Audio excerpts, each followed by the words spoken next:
Halo Studio Lovers, rasa kepercayaan publik terhadap institusi Polri semakin menurun tidak lain karena mencuatnya kasus hukum yang menyeret para oknum perwira tinggi kepolisian.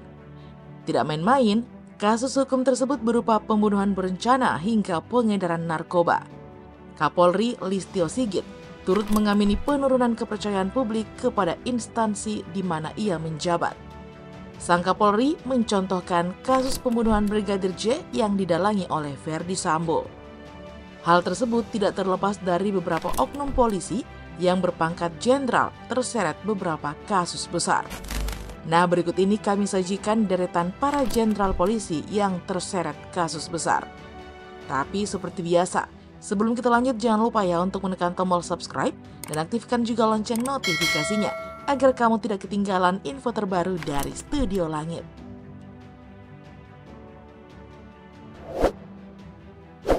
Satu Irjen dan 2 Brigjen di geng Sambo, pembunuhan berencana Brigadir J. Nah, siapa yang tidak tahu tentang kasus yang satu ini? Ex-Kadif Propam berpangkat Irjen, Ferdi Sambo ditetapkan menjadi tersangka aktor utama pembunuhan Brigadir Nofriansyah Yosua Huta Barat atau Brigadir J. Nah, insiden tewasnya Brigadir J awalnya dinarasikan sebagai aksi polisi tembak polisi yang terjadi di rumah dinas Sambo di Duren 3, Jakarta Selatan.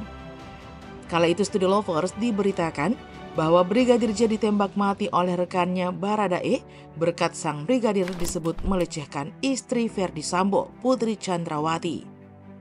Namun ternyata kini terungkap bahwa skenario tersebut telah direkayasa oleh Sambo. Ferdi Sambo dan sang istri akhirnya sama-sama ditetapkan menjadi tersangka pembunuhan berencana terhadap Brigadir J. Nah, Sambo juga turut dibantu oleh beberapa oknum perwira tinggi Polri yang juga menyandang jenderal di pangkatnya. Adapun salah satunya adalah Brigadir Jenderal Polisi Hendra Kurniawan. Hendra dan 6 oknum polisi lainnya ditetapkan menjadi tersangka obstruction of justice atau menghalangi proses penyidikan kasus hukum. Hendra terlibat dalam menghilangkan rekaman CCTV di rumah dinas Sambo. Selain Hendra, sosok Brigadir Jenderal Polisi Benny Ali. Benny Ali juga terseret dengan obstruction of justice dalam kasus pembunuhan Brigadir J. Namun, Benny baru-baru ini dibebaskan dari penempatan khusus atau patsus meski belum menjalani sidang etik. Nah, Studio Lovers, kasus ini begitu membekas banget di ingatan kita para halayak ramai. Komjen Pol Purnawirawan Suyitno Landung, kasus pembobolan Bank BNI. Nah, Studio Lovers, sebelum kasus Ferdi Sambo mencuat, ternyata nih ada beberapa perwira tinggi Polri berpangkat jenderal polisi lainnya yang bermasalah dengan hukum. Salah satunya adalah Komjen Pol Purnawirawan Suyitno Landung. Suyitno Landung yang notabene bekas Kepala Badan Reserse dan Kriminal Markas Besar Kepolisian Republik Indonesia, ditetapkan sebagai tersangka penyuapan ketika menyidik kasus pembobolan Bank Negara Indonesia. Nah, Suyitno divonis hukuman penjara 1 tahun karena meloloskan tersangka kasus pembobolan BNI 2006 silam. Ia divonis telah menyalahgunakan wewenangnya dalam kasus tersebut. Nah, ia divonis 1 tahun 6 bulan penjara oleh Pengadilan Negeri Jakarta Selatan pada Oktober 2006 dan ditahan Markas Besar Polri. Nah, vonisnya tidak sebanding ya, Studio Lovers. Komjen Pol Susno Duaji, kasus korupsi pengamanan Pilkada Jawa Barat. Nah, berikutnya mantan Kabar Eskrim Polri berpangkat Komisaris Jenderal Polisi, Komjen Susno Duaji juga turut masuk ke dalam daftar ini. Nah, Studio Lovers, ia divonis bersalah oleh Majelis Hakim pada Kamis 24 Maret 2011 lalu atas kasus korupsi.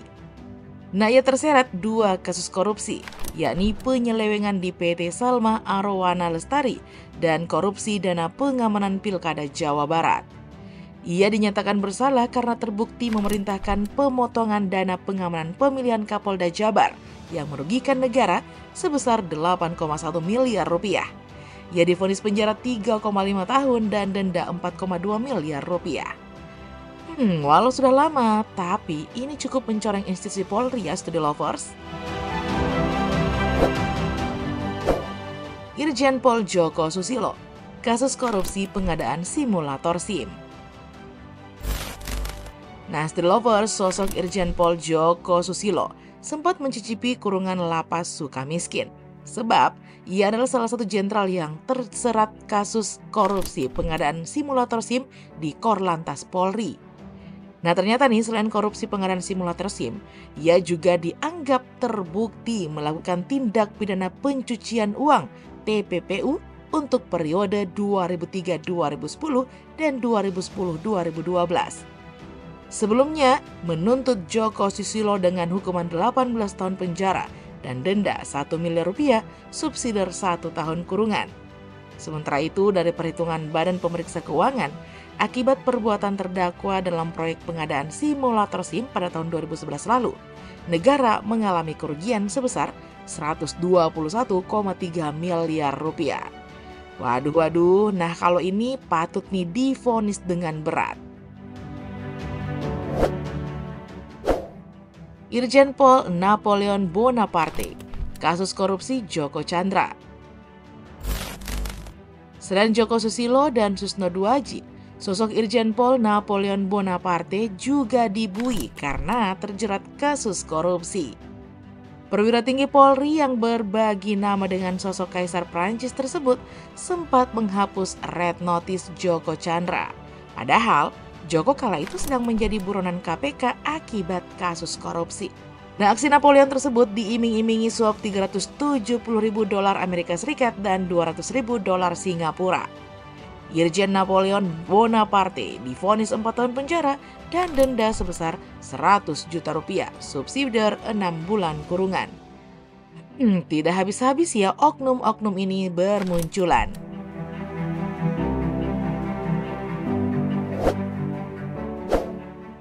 Irjen Teddy Minahasa, jenderal polisi pertama yang kena kasus narkoba. Ex-Kapolda Sumatera Barat Irjen Pol Teddy Minahasa turut mengisi dalam daftar jajaran jenderal polisi yang harus berhadapan dengan hukum. Nah, Teddy ditangkap oleh Propam Polri pada Jumat 14 Oktober 2022 lantaran namanya terseret dalam jaringan pengedaran narkoba jenis sabu. Sebelumnya, Kapolri Jenderal Listio Sigit Prabowo mengungkapkan jaringan narkoba tersebut dianggotai oleh para anggota Polri berpangkat Brigadir Kepala, Komisaris, AKBP hingga seorang Irjen. Sontak, Teddy dinobatkan menjadi jenderal polisi pertama sepanjang sejarah yang kena kasus narkoba. Padahal nih, Teddy baru saja mendapatkan amanah menjadi Kapolda Jawa Timur menggantikan Irjen Pol Dr. Niko Afinta.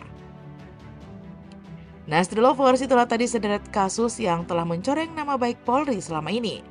Mungkin masih banyak ya yang belum kami ulas, tapi pertanyaannya nih, bagaimana institusi Polri dapat kembali kepercayaan dari masyarakat? Berat juga ya Stray Lovers kalau banyak oknum-oknum yang seperti ini. Nah, Stray Lovers, sekian dulu ya informasi kita kali ini. Jangan lupa untuk selalu mendukung kami dengan cara menekan tombol subscribe, like, comment, dan share video ini. Sampai jumpa lagi di video berikutnya. Bye-bye!